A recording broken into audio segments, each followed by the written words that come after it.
over there. Really astute people will go around, and you know, they check into a place and there's fire rings everywhere, and there's trash and human waste and ATV tracks all over. Hell, ATVs and cattle are the worst enemies we've got to public land. And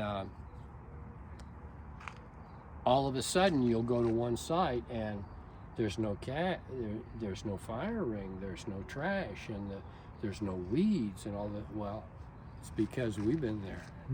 Some of these sites we've maintained for 15 or 20 years. We just keep going back because it's the only places we can go and still sleep and still have any kind of brain function. And the only justice in the universe, which is what we make, is that we return that favor by taking care of the land. And so that's what the Land Steward program is. So I got a question for you. Can you speak to people who hear what you're saying and say that they're in this system and they're afraid because they're so tied into it, and they have children, and what's a game plan for a person like that? What we're working on, because we're the vanguard that fled, got better, found out what was wrong, got connected, and started developing the solutions. And now we have solutions, and it was in that pamphlet I gave you. Got it. There. It says, what can I do right now? Yeah. And what it is a condensation of the things that we've found, thinking about exactly who you're describing. Yeah. This person, you don't need to do what we're doing. 99% of the people walking Main Street, they say, oh, everyone wants to live the way you do. You only get a black bear sniffing the top of your head in the middle of the night, sticking out of a sleeping bag, until you think twice about how wonderful this lifestyle is. I've had full-grown mountain lions walk close enough beside me to reach out and pull their tail. This is a bad kitty cat. He didn't know I was there, or I might not be here now. This is dead serious. And the average person doesn't need to do this. You know, they don't need, we know enough about this now that if you just do what's in that pamphlet, and it's just simple, it doesn't cost anything. It's just prudent avoidance. Turn this up, when you're not using your cell phone, keep it on airport.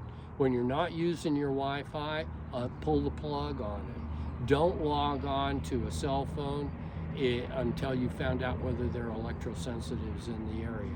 Don't sleep in a bedroom environment with any electronic or electrical device within 3 feet of you. This is just, it's just pick up your bed lamp and move it over here 2 feet. This isn't rocket science. But if you do what's on that pamphlet, we know for a fact, because we measure this with meters. I've got several $1,000s worth of EMF meters in this truck, that you will reduce your wireless radiation exposure by over 1,000%. Just doing that. It costs you nothing. You don't have to. You're not going to lose your communication. You're not going to lose your convenience. It's just mindlessly simple, prudent avoidance. So for someone that would say that this is so radical and extreme, and that nothing will ever happen to turn back the clock on cellular devices. It's already happening.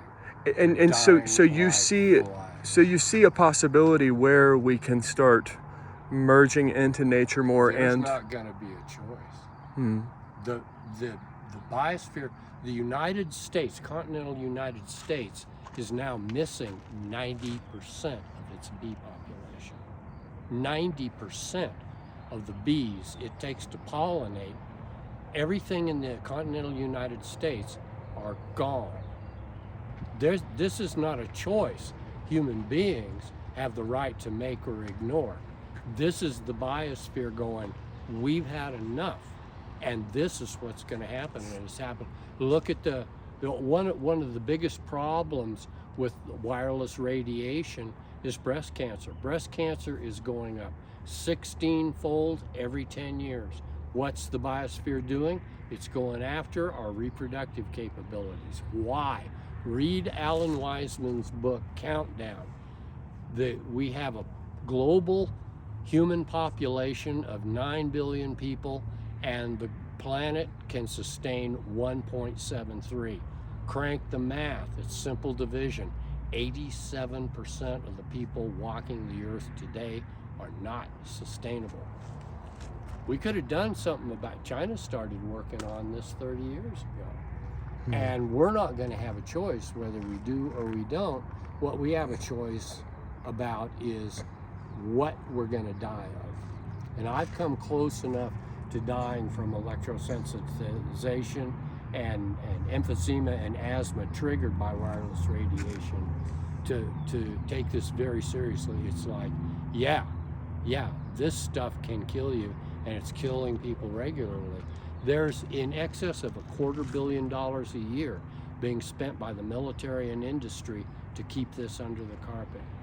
I have a card in my back pocket, in my billfold, from an agent to pick me up in the middle of a rainstorm outside of Gunnison. Saved my life. I was freezing to death. From Homeland Security. His office is 1400 Pennsylvania Avenue. Do you know what's at 1200 Pennsylvania Avenue? Guess. Secret Service? No. Guess who lives there? Tell me. The Homeland Security agent's name is Jamie St. Dennis, and Jamie could spit and hit the Rose Garden. Ah, gotcha.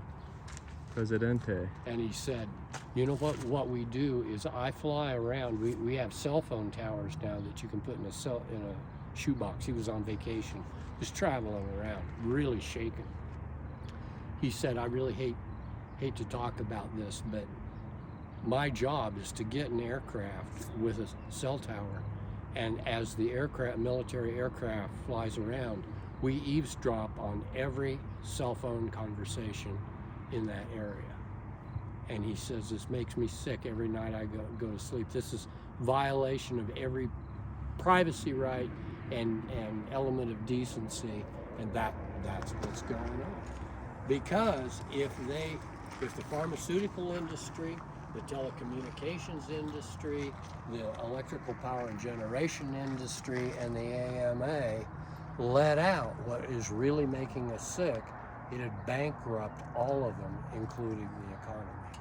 And that's what they're doing. They're just in there pumping that tire pump, keeping it blown up for as long as they can. And every day we're out there with railroad spikes punching holes in the inner tube. Because you only get the, I'm not talking here about some theory. I've been there, folks. I lived in hell for 6 years. I went through 5 MDs. I went through 3 years of testing with the Veterans Administration. They all thought I was crazy. This was psychosomatic. Take Xanax and see a shrink. If I'd have done that, I'd be dead. If you band-aid legitimate environmental allergenics, if you really are having an allergenic reaction to your cell phone, your Wi-Fi router, the food that you're eating, whatever, and you go to a doctor and they give you steroids, the steroids will numb down the pain, sure enough, and you go back to the environment that created it, what will happen with your immune system is it just ups the ante. And the next level is carcinogenics and leukemics. Look at the statistics. This isn't a theory. Just look at the statistics of what's happened to the health in this country in the last 100 years. The American Medical Association, the American medical industry is ranked 27th globally by the United Nations. Folks, there are third world countries. Cuba has a better medical system than the United States of America. And the reason is that we don't recognize environmental allergenics. And I wouldn't be alive if I hadn't encountered a native German that was raised with this. We leveled Germany during World War II. And when we went back in to rebuild it, we rebuilt it with American plywood, all glued with heavy-duty formaldehyde. And when they partitioned the Iron Curtain, the Russians came in and put radar on one side, We came in and put radar on the other side, and everybody in a 75-mile swath became electrosensitized. Everybody. To this day, all you've got to do is say the word radar in Germany, and you got a lot of people's attention. They knew about this in the 1950s. Why haven't you heard about it? Why hadn't I heard about it? Well, all you got to do is go look at Monsanto, Verizon, Motorola, Nokia, Apple, all the people that make power lines, and they'll tell you. They'll tell you.